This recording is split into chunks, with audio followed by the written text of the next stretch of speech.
Channel subscribe करें और bell icon दबा दें ताकि जब भी नया वीडियो डालें तो आपको मिल जाए। अरे भाई साहब, एक सब्सक्राइब ही तो मांग रहे, कौन सा रुपया पैसा मांग रहे।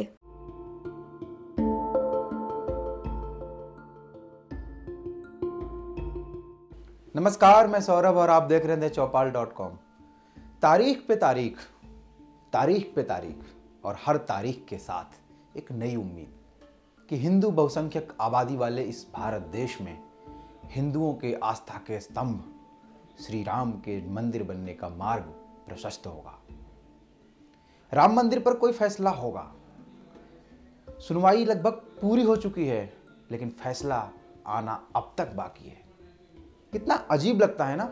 इस देश की पहचान जिस महापुरुष से है, उसके जन्मभूमि और उसके जन्म का प्रमाण मांगा जाता है उसके अपने ही देश में। उसके लिए कोर्ट लगाई जाती है, कभी माइथोलॉजी तो कभी कंजर्वेटिव आइडियोलॉजी का हवाला देकर हर तर्क को झुठलाने की कोशिश की जाती है। नए साल या यूं कहें चुनावी साल से बहुत उम्मीदें थीं राम भक्तों को राम मंदिर को लेकर। खबर आई 4 जनवरी को होगी राम मंदिर पर सुनवाई। 4 जनवरी को सुनवाई हुई और एक नई तारीख दे दी गई। अब 10 जनवरी को फिर सुनवाई हुई, लेकिन फैसला एक बार फिर नई तारीख। अब 29 जनवरी को फिर से सुनवाई होगी। ऐसा बोलकर एक बार फिर मामले को टाल दिया गया। बहरहाल ये सब तो चलता रहेगा। हमने सोचा आपको इस मुद्दे के इतिहास में ले चलते हैं। आखिर कब कब और किन किन सरकारों ने राम मंदिर के लिए क्या प्रयास किया।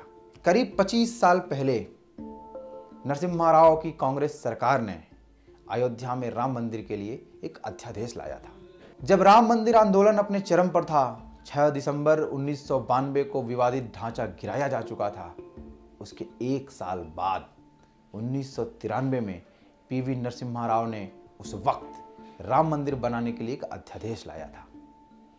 7 जनवरी 1993 को राष्ट्रपति शंकर दयाल शर्मा ने भी इसे मंजूरी दे दी थी, लेकिन यह अध्यादेश राम मंदिर के नाम से नहीं बल्कि अयोध्या अध्यादेश के नाम से लाया गया।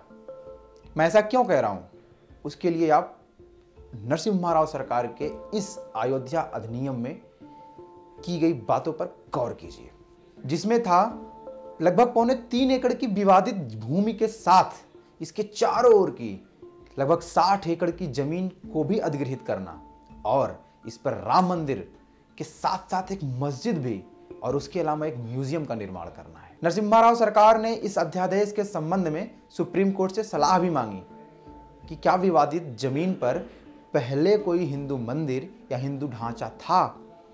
तो सुप्रीम कोर्ट ने पहले तो सलाह देने पर विचार किया, लेकिन बाद में सलाह देने से इनकार कर दिया। सदन में अध्यादेश पास हो गया, जिससे मुस्लिम समाज का एक बड़ा तबका नाराज भी हो गया। हालांकि बाद में सुप्रीम कोर्ट ने बहुमत के आधार पर विवादित जगह के जमीन संबंधी मालिकाना हक से संबंधित कानून पर स्टे लगा दिया और कोर्ट ने कहा कि जब तक इसका निपटारा किसी कोर्ट में नहीं हो जाता तब तक इसे लागू नहीं किया जा सकता। राम मंदिर से जुड़ा एक और बेहद जरूरी तथ्य आपको बताते चलें कि साल 1985 में तत्कालीन प्रधानमंत्री राजीव गांधी के कहने पर राम मंदिर का ताला खोला गया और वहां मूर्ति स्थापित कर भगवान राम की पूजा करने की इजाजत दी गई।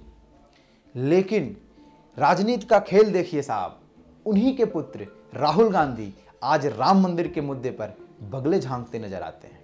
प्रधानमंत्री मोदी ने साल के पहले ही दिन दिए इंटरव्यू में भी कहा कि सुप्रीम कोर्ट के फैसले के बाद ही अध्यादेश पर विचार किया जाएगा। बातें आज भी वहीं अटकी पड़ी हैं जहां आज से 25 साल पहले अटकी पड़ी थी।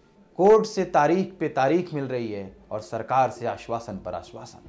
लोग आज भी उम्मीदें पाले बैठे हैं कि शायद उनके रामलला को भी उनका घर मिलेगा।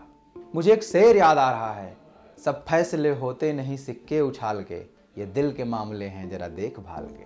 मतलब आस्थाएं जुड़ी हैं, प्रेम जुड़ा है, विश्वास जुड़ा है जिस राम से, उनके मामले को भी निपटाएं जरा आराम से। देर तो अब हो ही चुकी है, तो लोगों को अब कोर्ट से फैसला नहीं न्याय चाहिए और हो सके तो थोड़ा जल्दी।